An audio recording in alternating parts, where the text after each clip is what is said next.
I thank the chairman. Secretary Husted, you had some numbers in your testimony. I want to go through them.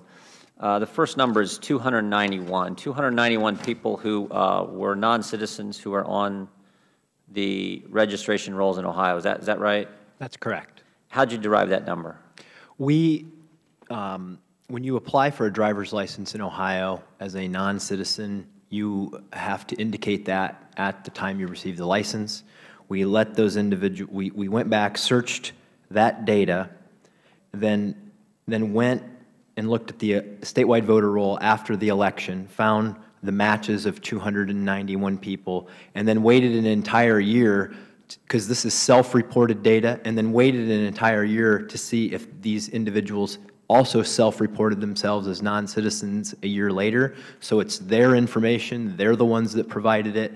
We cross-matched that and found a year and a half wait to get to that number. Yeah, that's the only way we could get to it. In your professional judgment, is that a low estimate, or could the number be significantly higher?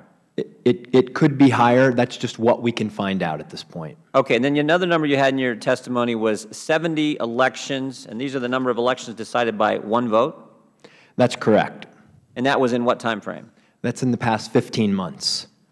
In the past 15 months, so that 0.00002% that the gentleman from Massachusetts was talking about, that's a small number, but that small number could have changed 70 elections in Ohio in the last 15 months. Is that right? Yes, we've had 70 elections that were decided by one voter. So you got 291 on the voter registration rolls. That's a low estimate. You had 70 elections in the last 15 months decided by one vote, and now the president just said 5 million more non-citizens can get access to the very documents that allow people to register to vote. Is that accurate? That's correct. So the problem is potentially much bigger, right? Correct. Now, in your testimony, you also talked about voter registration drives as maybe the biggest concern that you have as the head election official in your state. Can you walk me through that? Yeah, in Ohio, as you're well aware, there are a lot of third-party voter registration drives. Their goal is to register as many people as they can.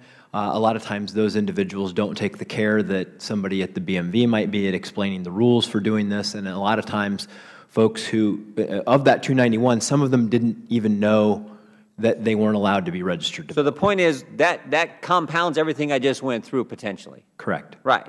So we have 70 elections in Ohio decided by one vote in the last 15 months. Now think about it. If some of that was done by non-citizens illegally participating in our election process, what does that say to citizens? What does that say to a senior citizen who this non-citizen is already getting Social Security benefits? What does that say to a taxpayer and this non-citizen is already getting tax refunds? What does this say to legal immigrants who come here and did it the right way, and our citizens? What does that say to them that now the position they took may have been defeated because a non-citizen potentially in 70 different races in the last 15 months decided the outcome of election? That's what we're concerned about, right? It says we're letting them down and we need to fix it. Exactly, and that's why you're here, and that's why you wrote the letter to the President of the United States, right? That's correct. In November, when the President decided he was going to go down this path and create this mess that we just walked through, did he contact you, John Husted, Secretary of State for the state of Ohio? No. Now think about this. Every political pundit in the world knows Ohio is always a central state in every presidential election. Important state, 7th largest state, a lot of people there. And the President of the United States didn't contact the guy who's been running elections in the state that's always the center of the universe in a presidential race, didn't contact you and ask, hey, is there going to be concerns or problems if we do this? He did not, no. Now, you're in town, you and Mr. Kobach and Mr. Dunlap are in town with Secretary of State Association, right? You got a conference and you listen to speakers and all the things you guys do. Do you know, Mr. Husted, if the President contacted the Secretary of State's Association before he issued this order in November of last year? I'm not aware of any contact. Mr. Kobach? Mr. Dunlap?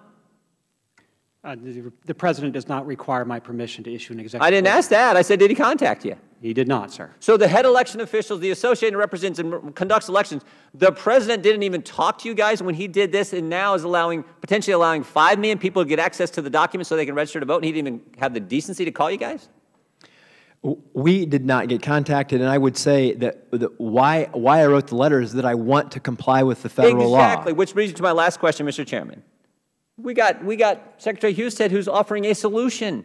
In fact, he wrote the Ohio delegation and he wrote the White House and said, hey, here's all we got. I'm not even going to comment. I think what he did is unconstitutional. Most law scholars do. Even liberal ones think what he did is unconstitutional. But you're not even commenting on that. You're just saying we want to fix it so at least our elections can only be decided by people who are actually citizens. You've offered a solution. Have you heard from the White House about your solution, Mr. Husted? We have not, and it's particularly important when you're the Secretary of State from Ohio because we will get sued for not complying with the federal law. Exactly, exactly. This is unbelievable. The White House didn't talk to the people who run elections before they did the order, and now we have a Secretary of State who, in one of the most important states in every election, every presidential election, offers a solution, and the White House doesn't even have the decency.